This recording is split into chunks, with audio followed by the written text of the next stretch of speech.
यह कहानी है एक गरीब लड़का की व उसकी पत्नी की। लड़का जो एक सेठ के यहाँ नौकरी करता था, बहुत कम पैसे कमाता था, लेकिन बहुत खुश ही था। उसकी पत्नी बहुत सुंदर थी, जिससे वह बेइंतहा प्यार करता था।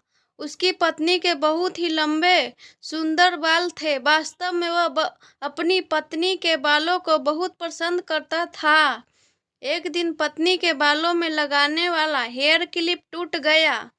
पति काम से घर आया। पत्नी ने कहा कि मेरे बालों का हेयर क्लिप टूट गया। उसके बिना मैं अपने बालों को नहीं संभाल सकती। यह सुन पति बड़ा दुखी हुआ और बोला मैं तुम्हारी हर ज़रूरत को पूरा करना चाहता हूँ, लेकिन मेरे पास तुम्हारे हेयर क्लिप के लिए पैसे नहीं है। मेरी अपनी घड़ी 1 महीने से खराब है, मैं इसको ही सही नहीं पा रहा हूँ। पत्नी ने कहा ठीक है, मुझे कोई खास ज़रूरत नहीं है।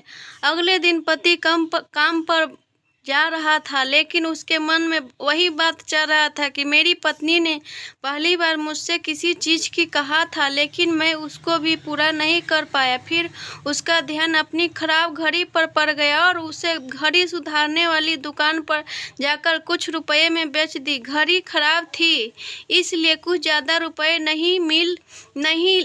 नहीं गई, लेकिन जितने रुपए का क्लिप आता उतने रुपए मिल गए थे। वह क्लिप की दुकान पर गया और जैसे पत्नी का क्लिप था वैसा ही लेकर आ गया। पति बहुत खुश था कि आज अपनी पत्नी को जाकर देने वाला हूँ। पति घर पहुंचा तो देखा कि उसकी पत्नी के जो लंबे सुंदर बाल थे वह बिल्कुल छोटे करवा लिए हैं। पति ने यह सब देखकर पत्नी से कहा कि ये इतने छोटे बाल क्यों करा लिए, मैं तुम्हारे लिए न क्लिप लेकर आया हूँ। पत्नी ने कहा मैं बाजार में गई और अपने बालों को बेचकर आपके लिए घड़ी आई। ये सुनकर दोनों की आंखों में आंसू आ गए और दोनों गले लगाकर रोने लगे। यह छोटी यह सिखाती है कि कोई भी कार्य को अगर हम उसे पूरा मन से करते हैं तो वह जरूर पूरा होता है। हम जब भी किसी कार्य को अपने पूरे मन से नहीं करते तो वह ठीक नहीं हो पाता।